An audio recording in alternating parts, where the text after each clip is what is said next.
Hey, what's up, everybody? This is Brandon Shank, and welcome to the Brandon Shank Podcast.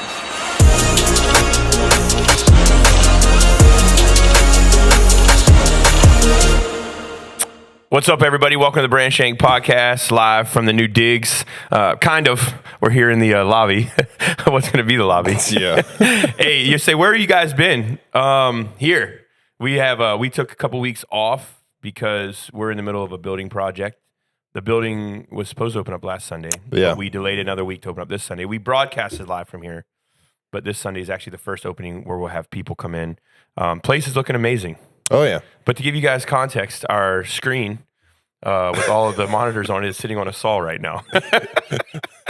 I don't know if I can't really show. There's a lot going on in here. But this place has been amazing. But, man, in 6 weeks, it's been amazing to see how far this place has come. And we're close, man. We are. We're very close. Today, got a load-out day. It's exciting because I have construction going on here and at my house. And so I told Corey, I was like, man, it's just so nice. Like, I don't know when it's all done, I'll have so much space in my life. Well, not really. It'll get filled up with something. Yeah.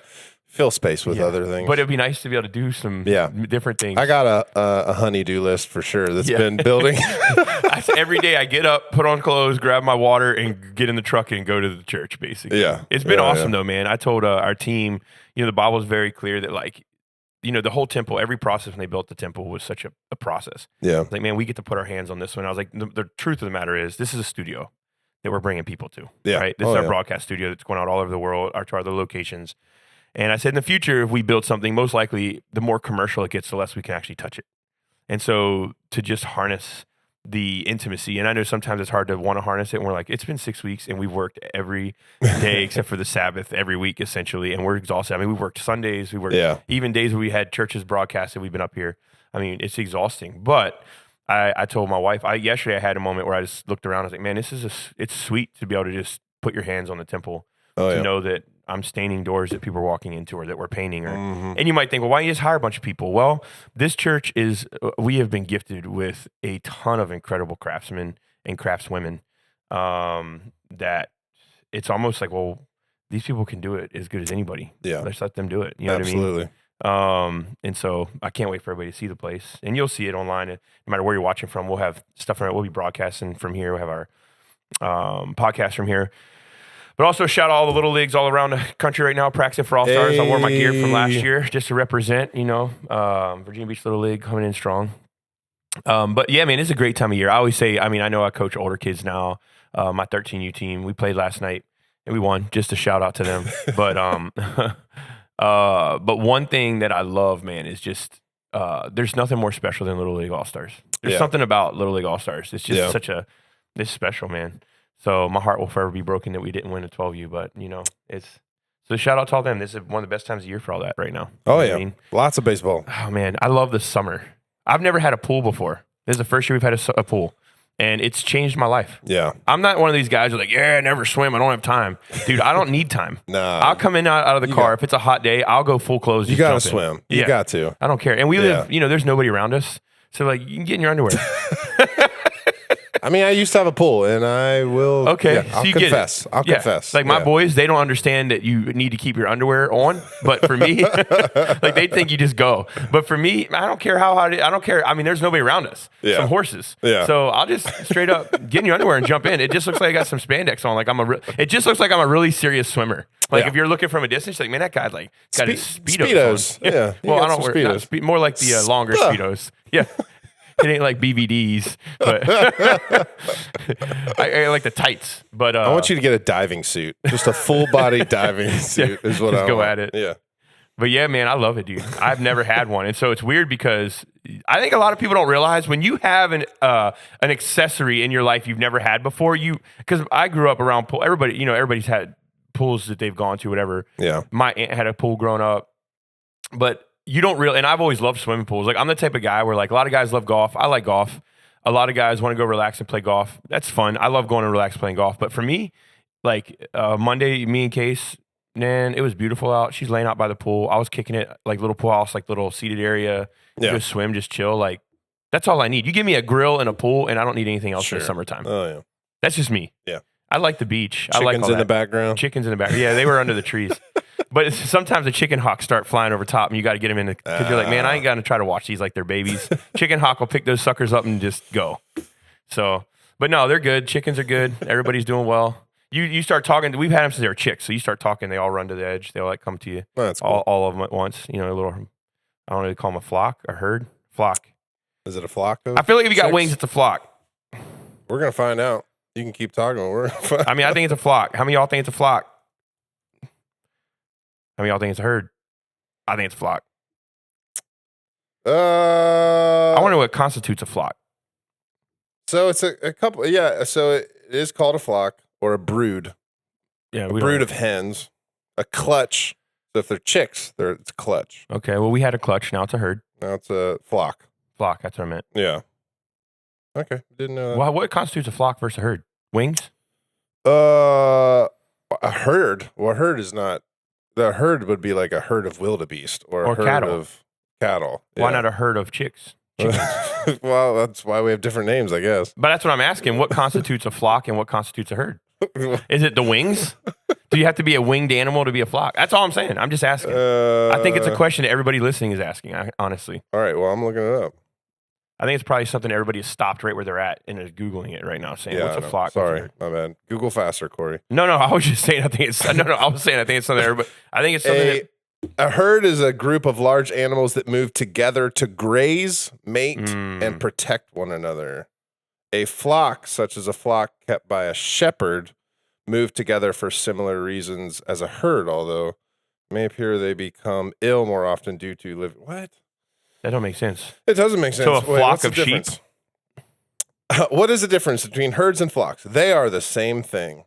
They're just used for different animals. Flock is generally reserved for sheep or geese, while herds are mostly larger animals like cows or horses. I feel like I've heard the terms a herd of sheep. Yeah, it's probably Like a wrong, herd. though. I mean, apparently. Should be a flock of sheep. Apparently. Okay. So last night, after the game, we're coming home. It's 9:30. And I was like, man, we're like 40 minutes away from our house. You know, we were playing out in Deep Creek, which is in Chesapeake, Yeah. Virginia. Those of you who don't know, we live in the ocean, like towards the front of the ocean, Pungo. You know what I'm talking about. And it's like 9:30. I'm like, all right, let's just stop and get something to eat. So we stop at our spot, Shore Break. There's a shout out for Shore Break. We stop there all the time. So good. Tuesdays, buy one, get one free burger. Wednesdays, free dollar wings. My favorite And I'm not trying wings. to give them promotions here, but if they want to You throw should. us something. You should. Shore Break, Please throw us try. something. Throw us something, Shore Break. Please try. Yeah. So we went there last night, and Katie and I are chilling, and the women's national team was on. Yeah. They're doing like exhibitions. Yeah, right? I was watching that too. You were? Yeah. They're playing Korea. Was it? Oh, I didn't watch that game. Maybe that. I mean, We're Googling a lot. Well, it's been, I'm hoping that it was live. I'm hoping it was live. Oh, gotcha. But anyway, it was on TV. They're supposed to. You know how sometimes What? for South Korea. It was for South Korea. Okay, gotcha. It was yesterday. Yeah, so it was right. So Cool. sometimes you go to these places to eat and they have like these games on, and it was that was from 2 days ago. You're like, oh, Sure, never mind. yeah, Well, yeah. this was last night, so it was real time. Anyway, I've always loved women's soccer more than men's. We grew up in the Meehan, Brandy, Chastain area. Like they won it when we were kids, and so for me, men's soccer is like it's okay. But I feel like women's soccer, it was more fun to watch. Anyway, watching it, and it just hit me. The Olympics are coming this summer. Yeah, they are. I know they were, but like I feel like in the mix of life, I forgot. Yeah. What is your favorite Olympic sport to watch when you think about it? Oh boy. So we're talking like summer. Just Summer strictly Olympics. Summer Olympics. I don't know. Is there anything you look forward to in the Olympics? Do you ever watch them? I do watch them, but I'm not like, I don't know. I watch them for the sake of being patriotic and all that. But my favorite, I don't know, dude. You have a favorite? Yeah, swimming. That's tough. I like so swimming. you like legit have a favorite? Yeah, well, I like swimming. Okay. I like sand volleyball. Because it's a sport that I actually like to play. I would think you would like sand volleyball. Yeah, volleyball's really cool. Anybody over 6'3" should like sand volleyball. I do like watching volleyball, but part of me See- wanted to quickly think of some super crazy one, and I just couldn't. I like swimming. I like sand volleyball. I like basketball and soccer. Those are probably my four. Good. If the men's soccer team is playing, I'll watch it. If the women's soccer team is playing, I'll make it. I'll be like, man, I want to watch this because they're just fun to watch. Like this year, Yeah. you got Trinity Rodman, You got Mallory Swanson. Like, there's some good athletes that are fun to watch. I'd honestly have to say volleyball probably be my favorite. Sand volleyball? Just all of it. Yeah. I think watching volleyball is cool. Yeah. My wife loves watching volleyball. I enjoy it. Yeah. So, and I think tennis is a part of it too. So this is the thing. Ooh, I think golf is a part of it now too. It is. Yep. So honestly, the Summer Olympics are one of those for me.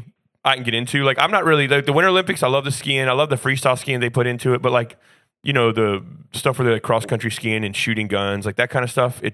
It's like watching NASCAR to me. No offense to all you NASCAR lovers out there. It's just I can't watch stuff go in circles. It doesn't interest me. Now going live, I've been to an F1 race live. Unbelievable. Yeah. Most unbelievable thing. Sure. That is as exciting live as anything you'll watch. It is unbelievable to see how fast those cars go. Oh, I'm sure. They are unbelievably loud. Yeah. But anyway, so yeah, the Olympics are coming, man. Ice hockey? I forgot. Yeah. Now ice hockey in the winter those are awesome. Yeah, but we also have it in the summer. No way. Ice hockey? Yeah. That's what I'm saying. They have it in the summer. Never mind. I'm looking at the list right now. It's odd. My absolute favorite, rhythmic gymnastics. No. Yeah, I tried to make it for that this year, actually. So I'm going to tell you what I'm most excited about this summer. Okay. All right. Y'all like barbecues. You like pools. We like beaches. We like Busch Gardens, King's Dominion, whatever, you name it, Disney World, Universal. The most exciting thing for me this summer is the arrival of NCAA Football 25. First video game. I've seen so much all you video gamers out there, the first NCAA game in 10 years. Yeah. 10 years. Just saying. Oh, really? It's been that long? Oh, yeah. I've seen so many like TikToks and stuff of like husbands and boyfriends being like texting their significant others, and they're like, how many likes and whatever so I can buy this game? And it is that game. Oh, it should be. And the wife is like, 10,000 likes. And they're like, please help me. Hey, it should be. I don't even ask permission. I'm going to be like, get yourself that game. Yeah. Come on now. Hey, I don't even ask permission. It's a no-brainer. I'm a grown man. I don't ask my wife. I just dropped $100 on Destiny the other day. Deal with it. Was that for the game or was that for upgrades in the game? That is the final DLC that's coming out for Destiny. It's been 10 years. I've played the game for 10 years. And so what does $100 get you? It gets you the whole new expansion, which is basically are you getting the actual hard copy or is it online? No, it's digital. It's all digital. And so you pay for it in advance. And so it's the whole new story campaign. So it's almost like another game, basically. So, and then on top of that, the $100, because that would be just $40. And this is the last one you said? It's supposedly the last one. It's a little sad, isn't it? It is. It's called the Final Shape. But I'm also very excited for Bungie's next game, Marathon. Anyway. Is that a shooter? It will be an extraction shooter. Wow. Yeah. What does that mean? What is extraction? So extraction means you load into a zone, like a map, a big, almost open world, like a Fortnite type map. Yeah, just really big.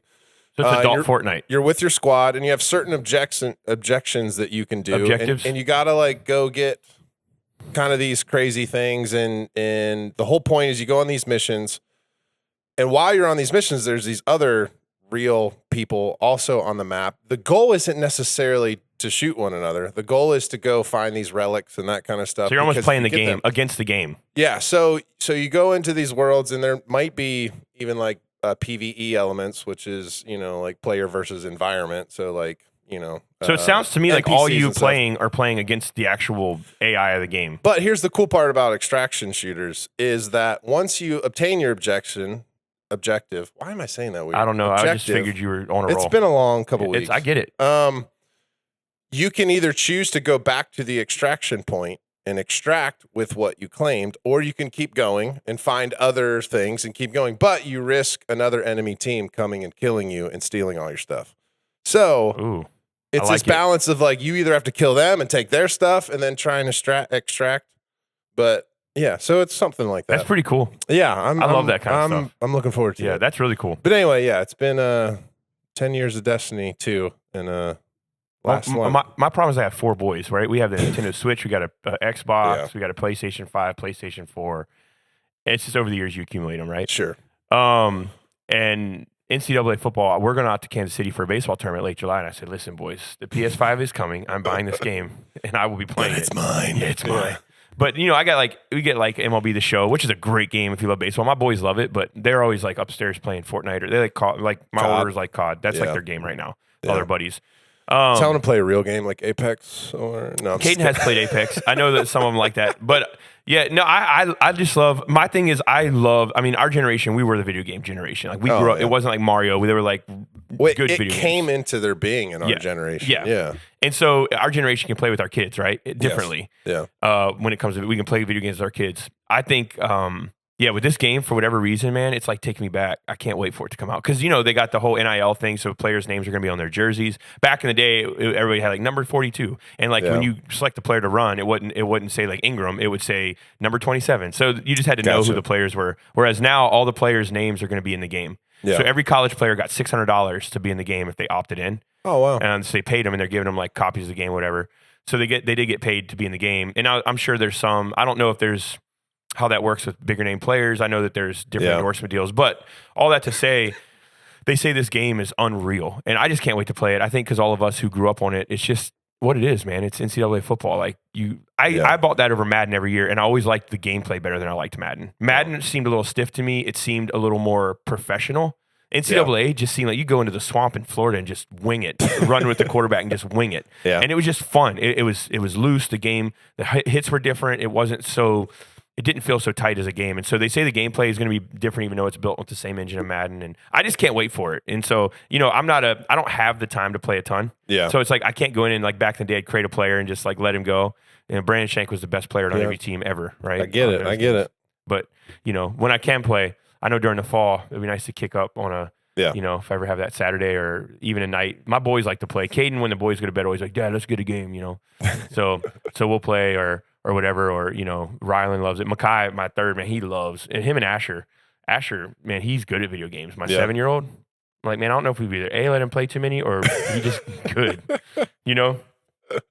But anyway, so today, what fun fact do you have for us? Well, keeping it in the kind of technology space, talking about video games and such, the very first recipient of the Neuralink.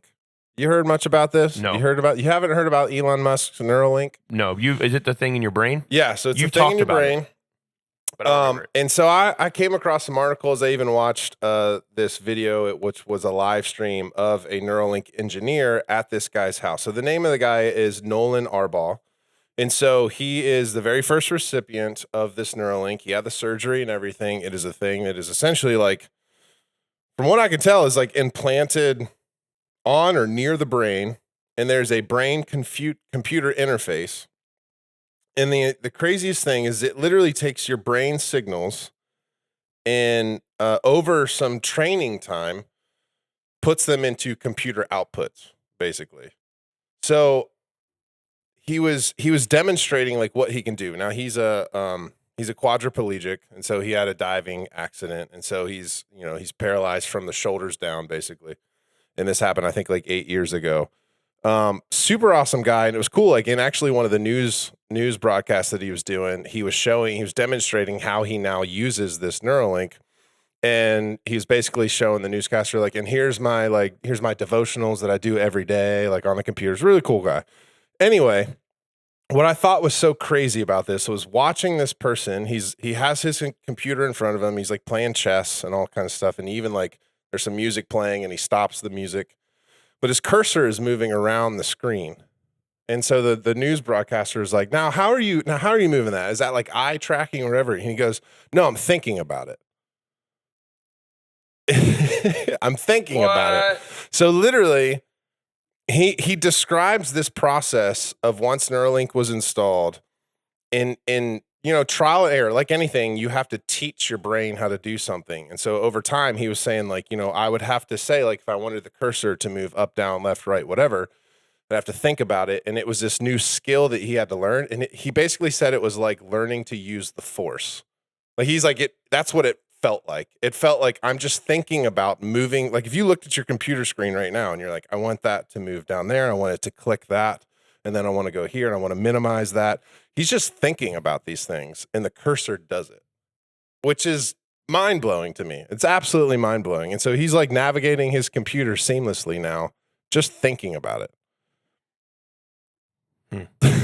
I'm not interested. You're not. I don't want somebody. I would rather just do it by hand. I'd rather my brain tell my. He can't do it by hand. Well, I'm saying as we as we grow, what I see is, so I think that's great for that. All right. I'm saying for those of us who can operate, I think the gray area is going to be whenever people start using those things that don't need them. Sure, that's my thing. Do I love that for that? Absolutely. Yeah. I think my fear is that to me seems like an entryway into, people out here, they're crazy, bro. Like they will get these things put in to where they don't have to do things in their mind, just operate stuff because they don't want their hands. It's quicker than getting it to their hands. And then there's going to be an advantage for people who don't even have to use their, just like now, like how many kids know how to write cursive? No. You don't need it, right? None, yeah. But my thing is, and now I don't think this will be in our lifetime because our generation would never go for it. I love that. I think it's awesome. Yeah. It gives freedom. Sure. My thing is humanity doesn't know how to stop at things that help us. We always try to take it too far. And so my biggest, not concern, but I am saying it now, that thing will become what it is meant for will not be what it is used for down the road. At what point do we augment ourselves so far 100% that we imagine the advantage you have? Like right now, let's talk about baseball. The amount of analytics people use in football whenever they're making it, like how many times when you're watching football or Amazon Prime, they'll say the statistics on this 3rd and 3 from the 35. If you were at the your own 35, these are the statistics of how many times you make this from this 35, the other 35. So there's analytics about everything. And then they say this is the percentage of times that this coach goes against the analytics. And this is the percentage of time that he's right. And they have analytics for analytics. You see what I'm saying? We can analyze and overanalyze. And I think there is an element of that happens even with technology where this was meant for something great. I love it. I love what it can provide. But it's you and I both know that people who don't need things will use them to gain advantages. Yeah. Right? Yeah. So I love it. Yeah, and the hope. What do you think about it? I think it's awesome. Yeah, I love it. Yeah, sure. I think like anything, even AI in general. I think this isn't necessarily AI, but there's cautions to how we use technology for sure. I think I've heard and I've read. The hope for Neuralink is that it could really help dementia patients. It could really help Alzheimer's, all sorts of crazy stuff. Great. I love it. That are in the brain, basically, diseases. And so I think it's awesome. And, this guy, he's 29 years old, paralyzed from the shoulder down. And now, he's given a part of his life back, which is awesome. Yeah. This is really, really cool. I think it's awesome. But yeah, we'll see. There are a lot of crazy things. I mean, you even mentioned just like, baseball, but through the sports of like, what if there came a day with these kind of things where it was like, these things could send signals to other part of your body. I don't know, dude. I don't know how these things like work, whatever, how they interface to say like, make you, dude, it's crazy. I don't know. No, I love it. Make you run faster, throw harder. I love technology. I love technology. I'm not one of these guys anti, and people are like, oh, I just don't like technology. I'm like, well, if you have a heart attack, you'll be grateful for it. Yeah. Or if you get sick, you're grateful for technology. People don't like technology they can't control or that they don't understand. They love technology that helps them. I think we just have to realize how it helps us. You see what I'm saying? I love it, though. I love that. I love being able to give people their life back. I love taking away fear from people. But the thing is with technology, meaning like if something happens, could I be helped? But I think the reality of technology is for everybody, some it'll add fear and some it'll take away. I know that's deeper than what you're going at here, but I love it. And I think that if we can keep it within the frame of what it was built for, it's going to be great. Yeah. But you know how humanity is. Be wise. Be wise. Yeah, be wise. So, hey, you asked for it.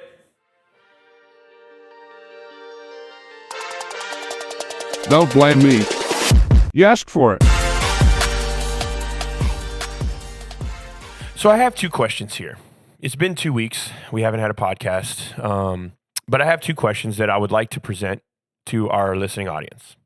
The first one is, have you ever gotten a ticket from Big Brother? From Big Brother? Yeah. Just like police, cops? No. What are we talking about? No, I'm talking about those either cameras. Whenever somebody's not there, either a camera or yes, I have. Yes, something like that. You have? Yeah, a traffic camera. Yeah. So a couple weeks ago, I get a ticket in the mail I was in the country, like going towards Richmond, and I was going. If you're more than, I forget what I was going. I want to say I was going 37, or it was a school zone or something. I was going 37 and a 25. 25, yeah. Right. I don't remember seeing the flashing lights, whatever. I probably wasn't paying attention, obviously. And I was like, well, they're not easy to see in the daytime. Was it daytime? It was like in the morning early. Yeah, yeah. And it was in the middle of the country, so it wasn't like I didn't even see the school. But that's why I guess they give people tickets. And it was like $100, right? And I mean, it was clearly my truck. It had all my stickers on it, had my license plate, it had all of it. So I knew it was me. I mean, it wasn't like, well, that's not me. Like, what am I going to dispute? Like, they could take a picture of any car they wanted, and send it, and say that you were speeding. Sure. Right? Years ago, I was in Hagerstown, Maryland, and my aunt was with me. She goes, hey, there's speed traps up here. And so I went the speed limit. And they sent me a ticket for speeding.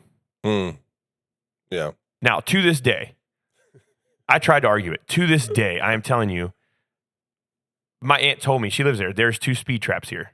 And so I remember dropping down and going like under the speed limit, and I got 2 tickets. You're going too slow. They said I was going, I think it was, I don't know what it is, 10 over, 7 over, I don't remember what it was. But they said I was speeding. And it was in the exact spot she said, hey, don't do that, there's speed traps here. Or don't, just make sure you're not speeding. So, was I wrong? I paid the fine, move on with it. I'm not mad at you, Hagerstown or anywhere else. Like, I paid it. I'm not, do I think those things are messed up? That's where I hate technology. Full circle. Here we go. Yeah. But have you ever had a ticket from Big Brother? And when you get it, are you ready to fist fight Big Brother? For sure. Yeah. Like, hey, you weren't even there. You feel violated. You weren't even there. Yeah, you feel like you were spying on me? Yeah. What? Exactly. Yeah. Exactly. Absolutely. Yeah. So my first one ever. Do you remember your first one from Big Brother? I do, yeah. Tell me about it. So I was, you know the spot. So basically where you go, South High School, and then you're going down that hill, and Sheets is basically on the left in Hagerstown. Mm-hmm. Going towards the outlets. Going towards the outlets. You keep going down, and there's like I had to turn, and I had to go to like where FedEx was, I think. It was right around that spot. I was frustrated. I was mad. I had just ordered. So it's the actual Fender Jaguar guitar that I use right now. I had ordered it from a musician's friend, and the first one I got, huge dent in it. Sent it back. Second one I got, huge dent in the same exact spot. Sent it back. Third one I got, not quite as huge, but another dent in it, same exact spot. I called him, and so I was just like frustrated. I was mad. I was like, come on, like this is literally the 4th guitar I'm asking for. And I found out they must have had a pallet that had fallen. And so it hit all of the guitars in the same spot. And so I was like, please, someone just open the container next time and make sure that this guitar I'm buying is fine. And that the 3rd time that I was returning that guitar is where they got me. I was just mad. I was frustrated. I was driving too fast. But I was like, you gotta be kidding me. Like, if Big Brother would have stopped and said, why are you driving so fast? You said, I'm just frustrated. Let me tell you my story. So like 2 weeks ago, I was coming back from, actually the night I was coming back from my graduation at Liberty, I was driving through this town. I was going, I think it was a 35. I was going 46. Yeah. 45. I don't know. And this cop was sitting in the middle of the median, and he pulled out behind me. I was like, I'm gone. And my wife's like, yeah, you probably getting a ticket. I was like, yeah. So I pulled over. He comes up to the side. He goes, hey, good evening. He's like, is there a reason you're speeding? I said, no. He said, nothing. I said, nope. And I just gave my license registration. I like to drive fast. And he's like, have a good night. He didn't give me a ticket because he's like, this dude's honest. I've been pulled over like 3 times. I've got a ticket every time out of like pretty much innocent things. Let's talk about how infuriating. Yeah. The amount of people that are just like, okay. Well, I was like, yeah. I was like, yeah, just slow down. And he just gave my thing back. So the first time I ever got a ticket from Big Brother, my wife and I, at the time we were boyfriend, girlfriend, we were coming back from New York City. And I was driving through the tolls in Jersey.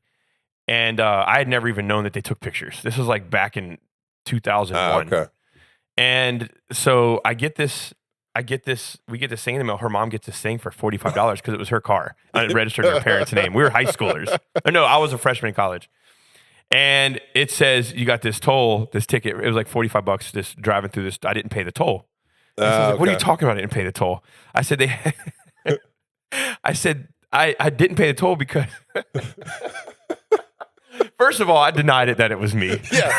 That's you, Mom. I said, that ain't me. That's your car. It was Casey's mom. Oh, and so my wife's mom at the time was like, she was like, hey, and she didn't even approach me about it. Casey had said something to me, and her mom had said something to her. I was like, I didn't do that. What are you talking about? Because I was like, no, there were toll booths, and then there was some booths. There was a place with no toll booths, so I drove through those. I never driven through tolls. I was like, no, there was like a if you wanted to pay, you could go to the toll booths. So you just zoomed. Yeah, it was an easy pass. You have one of those, right? Yeah, I was like, I didn't even know what it was. I thought, well, that's nice. Those people are paying. Hey. They were paying the booth. I was like, I'm a college kid. I got money. I'm going through the side where there's no booths. It was easy. It was easy pass. That sounds like mine. I remember thinking that when I was there, like, oh, that's nice. There's people to help out. Yeah. I was like, why are these people waiting in line? Yeah, there's a whole bunch of lanes over here that those of us who can't afford the toll. So then I looked on the outside. I'm like, there's no way, Case. Come on, there's no way that was me. I did not do that. I would never just not pay something because at the time I had no idea what she was talking about. I was like, there's no way. And I looked at the picture, and it's her. She had a Honda Accord at the time. She's asleep in the passenger seat. I'm both hands on the wheel, just getting it. Casey was asleep. She was asleep in the passenger seat. I'm both hands on the wheel, just getting it. I started laughing so hard because it was definitely me, and I was definitely going through the easy pass. So yeah, big brother, we know you out there. Hey, for all you road trippers though, I do have a summer road trip question. Would you ever stop at an outhouse? If you had to use the restroom. The 110%. I'm talking about use the restroom. Yeah. I have no shame. No, I don't know that I'm I not would scared. The reason I ask is because there was an outhouse along the side of a random road one day. Yeah. And I was like, I don't even know why that's there. Would I stop? Yeah. There might be a gator in it or something. It's all right. All right. So I have a prediction that I would like to make here on the podcast because I know that in 10 years, it's probably going to be viral. So Okay. I just figured I'd make a In prediction. 10 now. years, we'll just save Maybe 15. We'll save a clip. Yeah, maybe 15. Maybe 15 years from this date, you can post this. Okay. I am predicting right now that what's the generation called that is like ages 0 to 18 right now? Or I don't know if that's even a generation. Do they even have a name? The COVID. The COVID. The They COVID are. sufferers. Because What they are went they? through it. They're Generation Alpha. All right. Wait. Yeah. So born between 2012 and 2025, who are currently 0 to 9. Okay. First generation to be born entirely in the 21st century and are known for being immersed in technology and diverse in terms of race, ethnicity, family structure, and finances. Okay. Well, we'll say that generation and the one in front of them. Oh, they're all, hey, there you called it. They are also the first generation to experience early childhood during the coronavirus. So this is what I'm going to predict. Alpha. All of you out there that are listening or not, or if your parents have kids that went through this, anybody who missed their high school proms, their homecomings, their senior and junior years of sports, their sophomore years of sports, even college students who missed a year and had to, use another year for COVID. As far as athletes, because I think college kids during COVID, like you get to work online from home. Like, don't get me wrong, but there's a lot of people who go to college online anyway. So I'm not saying it wasn't disturbing your college year, but you were not affected. In my opinion, college kids weren't affected like high school kids because college stuff online was normal. Online school did not become normal for the Virginia Beach public schools until COVID. So you're probably talking more like Gen Zers. I'm talking right? about kids that were in high school or even like, okay, so Mackay, my 7-year-old or 9-year-old, he started kindergarten. Yeah. During COVID. His kindergarten year was during COVID. Yeah, my youngest was, Yeah, he missed the whole second half of his preschool year, which, I'd say isn't a big deal, and I would agree, but still, it's a big year. Yeah. And then he missed his whole COVID year. Kate, like my oldest, he missed his 9-year-old baseball year. And I know these are small things, because some of you out there, your kids missed their senior year of football or baseball, which I think that is so devastating. Yeah. They worked so hard and missed that year.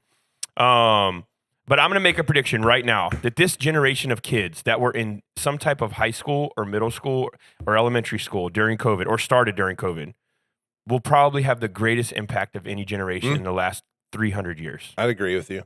There is a resilience built into these kids that we never have had. They do not, and the generation in front of them has gotten a bad rap for being the cupcake generation of like everybody gets a cupcake at the end of the game, everybody gets a trophy. The generation behind them, they're not as much entitled as they are fiery. Yeah. They don't have this everything needs to be handed to me mentality. They have a I'm going to work hard and nobody's going to tell me no. And that can be mistaken with entitlement, but it's not.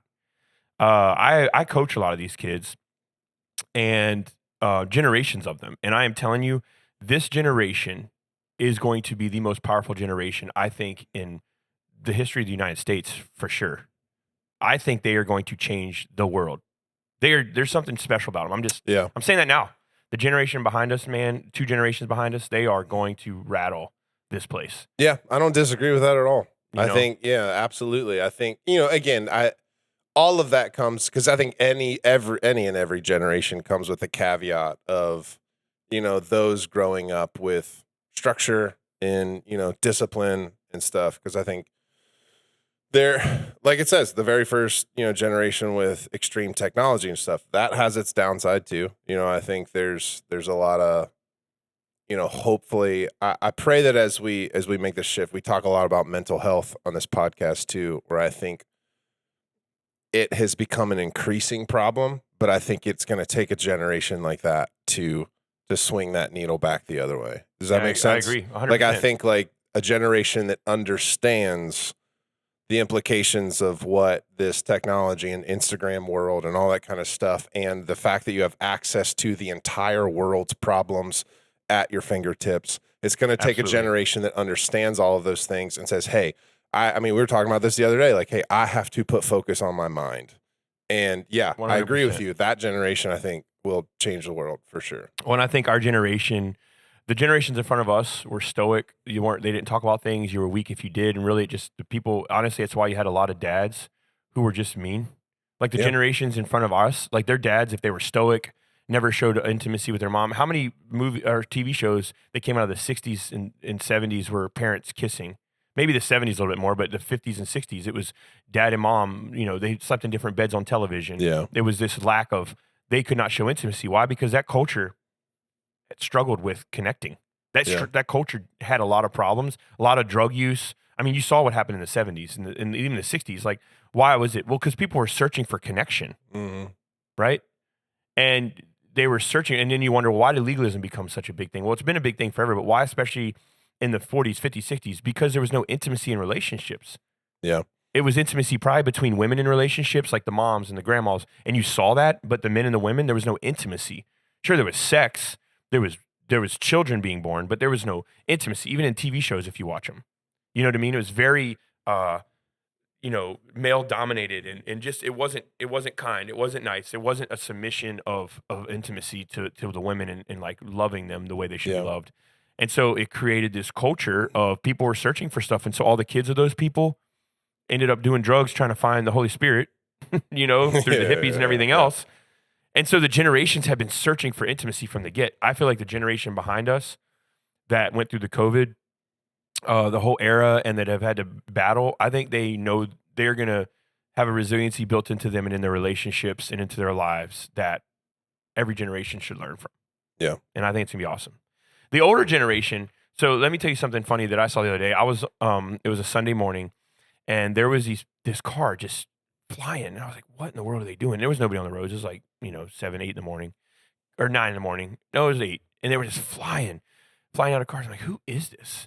And I looked over, and there's this guy. He's probably 80, and his wife is probably 79 or 80, and they are dressed to the hilt. He got his little sweater vest on with his little collared shirt and clean and pressed, and his wife looks like everything was perfectly put together, and they turned into the local Methodist church. I was like, man, you can't mess with people when they come into church. That dude's probably driving the speed limit every day of the week. But when it comes to Sunday morning, bro, guess what? He's running late. They're dressed to the hilt, and we're about ready to be late. They in the first song already. Oh, yeah, that's what I'm saying. It's just funny, man, because they're like the perfect grandparents, but yet out on the road, they were like Grand Theft Auto for about 7 minutes. So, hey, I read this article that I thought was really interesting that I wanted to talk through real quick. It talked about different emotions that you can have and how they have an effect on your life. But it said the one emotion that was consistently, it actually degrades your mental state. It degrades your physical body and your overall health, mentally, physically, emotionally. Do you want to guess what you think the emotion was? Now, before you guess, let me just preface it with this. I want to make it very clear on today's podcast that self-control is very different than not having emotions. Oh, for sure. Self-control means you have all the emotions, but you can do what with them? Control them, right? Yeah. Self-control isn't pushing emotions down. It is not allowing your emotions to control yourself. Yeah. Is that right? And dealing with them in the right way. Yes, and dealing with them the right way. Yeah. So I want to preface with that. It's not saying that you can't have this emotion. It's saying you learn how to have self-control. Controlling it is different than self-control. Controlling it sometimes is stuffing. Sure. Self-control is allowing it, but knowing how to work through it. Yeah. All right. So do you want to guess the one thing that is the worst? And I'll give you this. It's not a obsessive compulsive depression. Sure. It's not anything like that. It's an emotion. Anger. The one that is, which one? Anger. Hands down. Yeah. That's it. That's it. Because I've lived it. And I know too. you have too. Yeah. Well, and I told you, actually, we talked about this yesterday. Yeah. In all of my depression and all of the things that I've gone through, the core of every emotion behind every depressive state or anxious state is anger. Yep. Behind all of them. Yeah. And so the question you have to ask yourself, because you might say, well, I get angry. Well, that's not the problem. It was saying that the amount of physical stress put on your body with anger, they did a test and they did blood pressure on people who were angry, people who were anxious, and people who were depressed. And they did the cuff around their arm to measure the dilation of their arteries. And the people with anger, their arteries didn't dilate compared to the other two. Yeah. And what it says is it creates hypertension in your body. It creates stress and it makes your heart work harder. And so when you have that kind of anger, it puts you on to health risks like heart attacks. I'm sure strokes are a part of that. Those types of things with anything with dealing with blood pressure. And so it says that the one number one way to find out is, are you angry more days than not? And for large portions of the day. That's a question you got to ask yourself. Yeah. So more days than not, are you angry and for large portions of the day? So let me ask you this. What is the one thing that you think makes you angry? If you're like, this is the one thing that makes me angry that I have to control. I mean, I know that all of us have a plethora. I can tell you pretty much the one thing that anger comes out at the most for me. But what's the one thing you say makes you angry? Goodness, the one thing. Well, is there something that you're hard. like, this makes me angry for whatever reason more than anything? That you know, like this is, because I have one. Yeah, I mean, I have. Man, you hit me with these loaded questions. Welcome to the Brandon Shank podcast. Yeah, I know, right? Yeah, reacting in real time. The one thing that makes me the most angry. That should be our tagline. The Brandon Shank podcast, reacting in real time. Reacting in real time. I don't know, man. I think there's probably a lot of things, but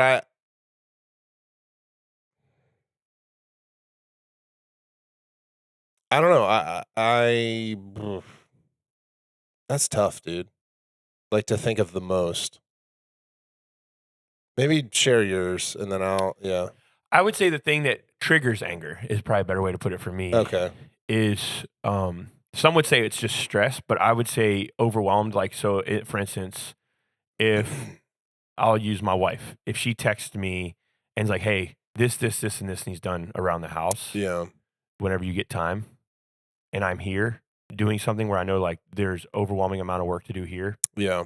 Or that I'm in the middle of emails to colleges that I'm going to teach for, in the middle of emails to our financial team for the church, in the middle of emails to, and then I got to think about the responsibilities here. And then while I'm doing all that, I get a text of like, hey, this stuff needs to be done here. Those things, I find that my first response is not like stress of like, gosh, I'm just so overwhelmed. It's angry of like, why does everything have to always be done? Like, I feel like right now, in my life, I can't catch up sometimes. And I feel like I have to literally, my feet hit the floor and they come off the floor at night, and I go to bed as much time as I can get, and I go back again. Like the pace is not good right now because of all that we're doing, right? With the church and with my house, like just everything. It's an unsustainable pace, but we know it's coming to an end. Yeah. But I get angry when I feel overwhelmed. My first response is anger. And some people say, well, that's just stress. I feel different. When I'm stressed, it feels weighty and like a little heavy, but anger is a response of like, all right, chill out. Everybody chill out, right? Yeah. So it's a defense mechanism for me. It's the same defense mechanism if somebody were to attack me verbally. Sometimes I just won't say anything. Yeah. Well, I usually don't. I'll have people say, man, you just like, you're chill. Like, you don't really say nothing if like that were to happen. And it's because it's probably the stuffing part, but honestly, it's not initially makes me angry. It's one of those things I'll think about over time. Yeah. But for me, anger I've learned is a defense mechanism for me. Mm. That makes sense? Yeah, absolutely. Like, I'll just get angry. And I don't know why, but it just is. And so I've learned over time, like, that's a defense mechanism. So the minute that hits me, it's like, okay, don't talk, don't write anything, sit back, process through it. And I know that word can be overused, but okay, I got this stuff to do. I know this needs done. It's fine. It'll get done. Yeah. Chill out. Is there a part of that too, where in your process, because I've had to learn this, where you view things through others' perspectives? Because I as you were talking, I thought of mine, and it is absolutely rooted in a lot of the things that I had to unpack. Is feeling like, I was kind of the workhorse of my family. I mean, I'm built like a workhorse, so I get I get it.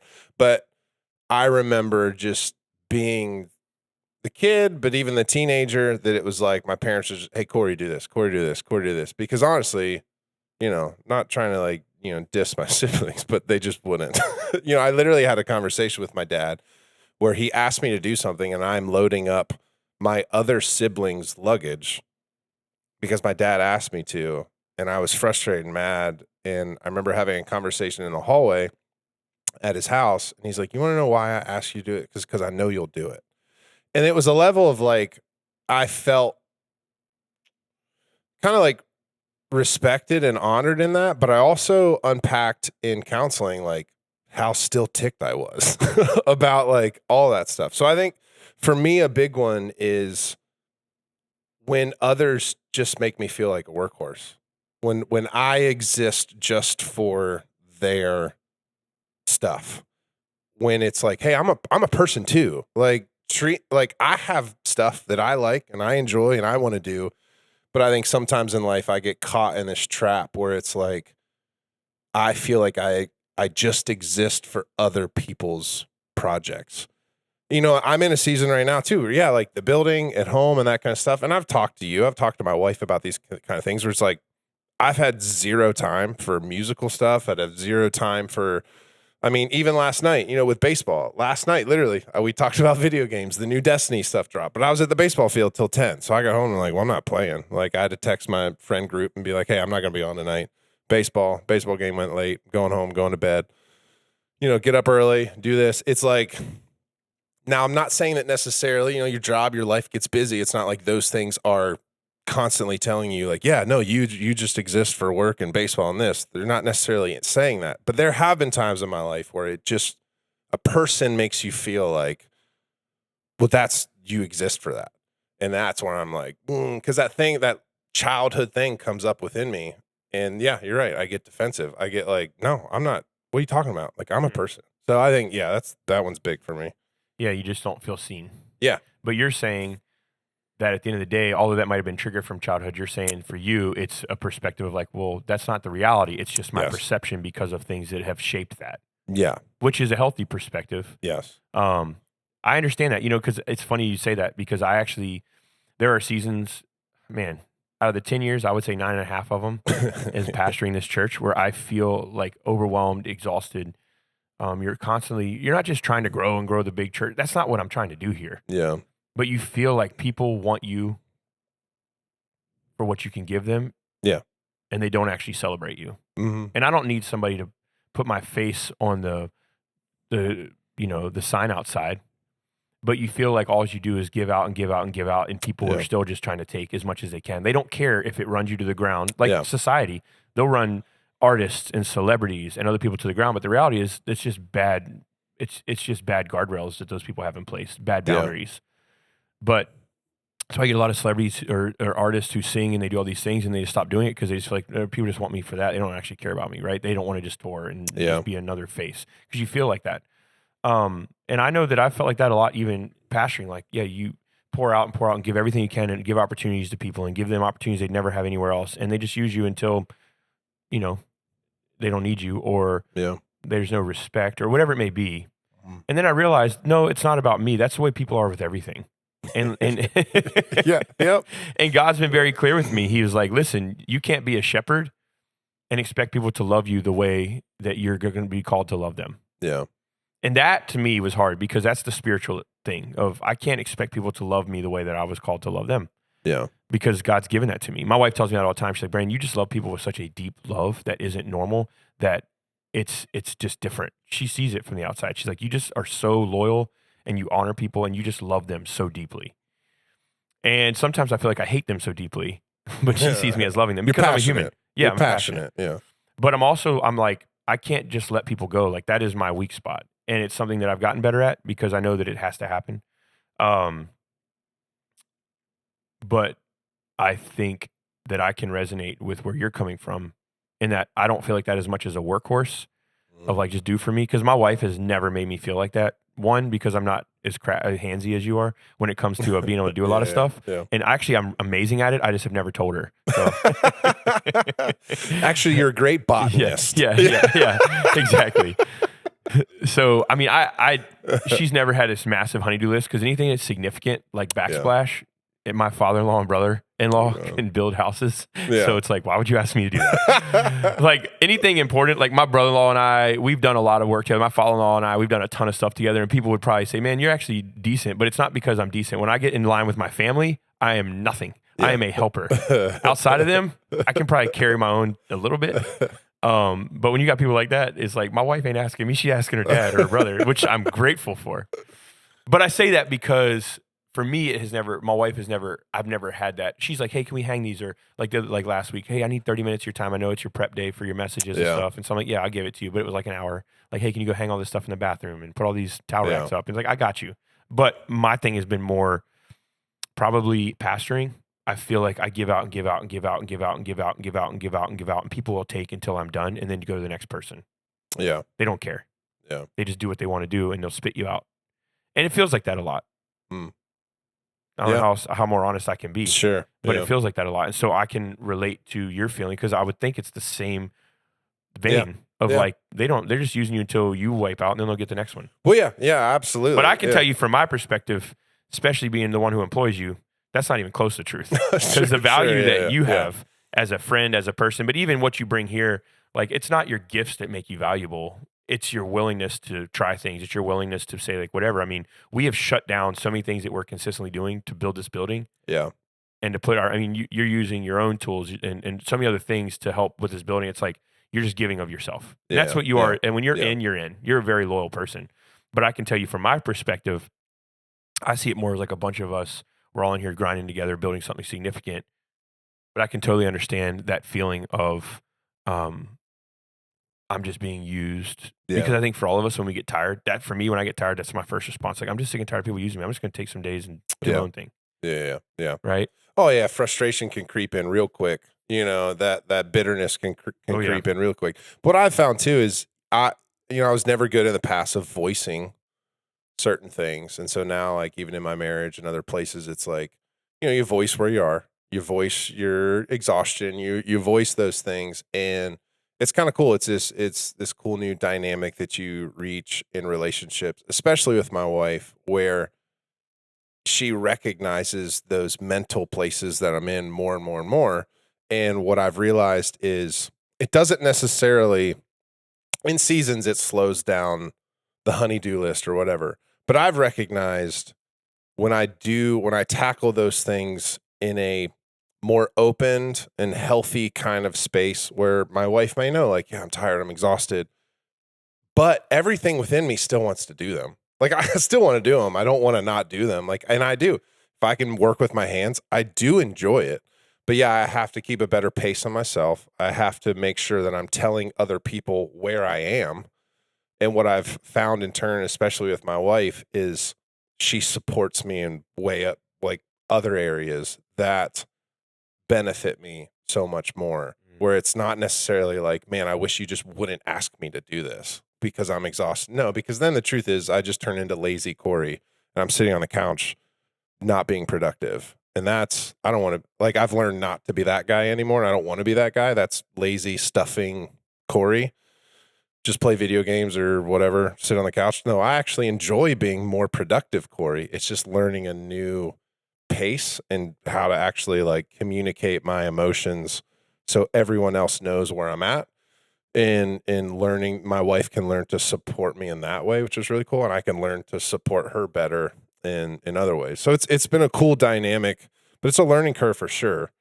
But do you feel like whenever you don't express yourself, that when you get in those modes, it's a lot of times because you just haven't said anything and you just like keep it in. But when you express yourself, like, this is what I feel like right now, people are like, oh, well, let me, like, and it's completely different. Absolutely. And you're like, wow, that's instant validation of like, that's not actually what they feel about me. And then you're like, well, why would I harbor this? Every time I've ever come out of a depressed state or a state where I'm really mad, I'm mad at myself. Like, why'd you sit in it so long? Yeah. Now I understand some things are chemical. I get all that.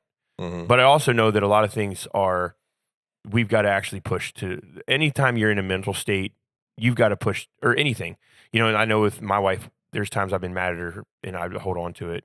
And like, why didn't I just say this? Yeah. What a baby. Yeah. And it's like, well, you're growing. I get that, but like, I just wasted 2 days of our life being mad. Like being mad. Like I like to be mad sometimes. It makes me feel good. Yeah. It releases the things that I want to feel sorry for myself, that I want to feel like somebody should see me. Sure. It makes me lick my wounds and feel like a baby a little bit. I don't know how else to say it. Yeah. Well, I think getting and it's mad, like, well, that ain't right, because then I make all these other people feel a certain way. And I think also sometimes getting mad for some people, it's like when I get mad, it's like, there's this almost like self-righteous kind of like good feeling of like, I finally get to be selfish. Yeah. Like, and that feels good. Yeah. But it's an indicator for me of like, dude, you're not taking care of yourself. Like, you know, when you start to feel, when it feels good to be like selfish, self-care is one thing, but to be selfish is like, all right.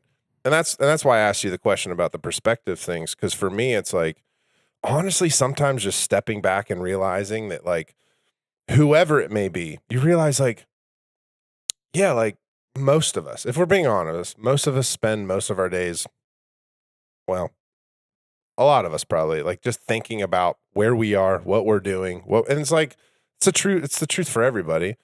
And it's the moments where you have to stop and realize like where I put myself in my wife's shoes and I realize like what she carries, what she deals with, what she's handling. And I'm like, okay, why am I mad? Like, you know, the ways she supports the things that she do. When I take a step back and even think like here at work and everything everyone else is handling, it's like, okay, we're all in this together. Like we can collectively figure, or wherever you're at. I'm telling you, there's other perspectives to view.